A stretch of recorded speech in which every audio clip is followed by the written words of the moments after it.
Hello বন্ধুরা, তোমরা কেমন আছো? আজ আমি বানাবো ট্যাংরা মাছের তরকারি।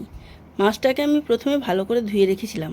এবার রাখার পরে আমি হাফ চামচ ওতে হলুদ গুঁড়ো দিয়েছি, হাফ চামচ লঙ্কা গুঁড়ো দিয়েছি, হাফ চামচ লবণ দিয়েছি, ওর মধ্যে 1 চামচ তেল দিয়ে দিলাম। দিয়ে আমি মাছটাকে ভালো করে মাখিয়ে নেব। কড়াইয়ের মধ্যে তেল দিয়ে আমি তেলটাকে ভালো করে গরম করে নিয়েছি। নিয়ে আমি এবার মাছটাকে ওর মধ্যে ছেড়ে দিলাম। দিয়ে আমি ঢাকা দিয়ে দেবো, কারণ এই মাছটা খুব ফাটে। ঢাকা দেওয়ার বেশ কিছুক্ষণ পর মাছটা আমার ভাজা হয়ে গেছে।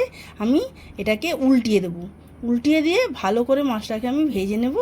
মাছটা ভেজে নেওয়ার পর আমি মাছগুলোকে সব তুলে নেব। তুলে নেওয়ার পরে ওই গরম তেলের মধ্যেই আমি সরু সরু করে কেটে রাখা আলুগুলোকে ছেড়ে দিলাম। ভালো করে ভেজে নেওয়ার পরে আমি একটা মিডিয়াম সাইজের পেঁয়াজ কুচিয়ে রেখেছিলাম, সেটা আমি দিয়ে দিলাম। আর হাফ পিস টমেটো দিয়ে দিয়েছি এর মধ্যে। দিয়ে হালকাভাবে একটু নাড়াচাড়া করে নেব। পেঁয়াজ কুচিগুলো দিয়ে আমি ভালো করে ভাজতে দেবো। ভালো করে ভাজা হয়ে গেলে এর মধ্যে আমি মশলা অ্যাড করব।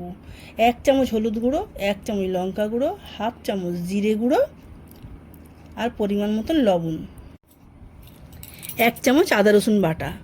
মশলাগুলো দেওয়ার পর ভালো করে আমি কষিয়ে নেব।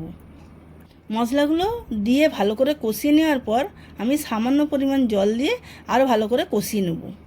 আমার কষানো হয়ে গেছে। এবার আমি সামান্য পরিমাণ এর মধ্যে জল অ্যাড করে দিলাম।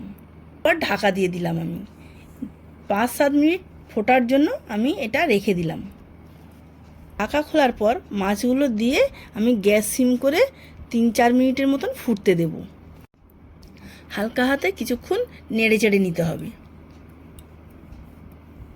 আমি ধনিয়া পাতা দিয়ে গ্যাসটা অফ করে দিলাম। দিয়ে কিছুক্ষণ স্ট্যান্ডিং টাইমে রেখে দেবো। আমার ট্যাংরা মাছের তরকারি তৈরি। বন্ধুরা, লাইক শেয়ার কমেন্ট করবেন। রেসিপিটা ভালো লাগলে অবশ্যই সাবস্ক্রাইব করবেন। নমস্কার।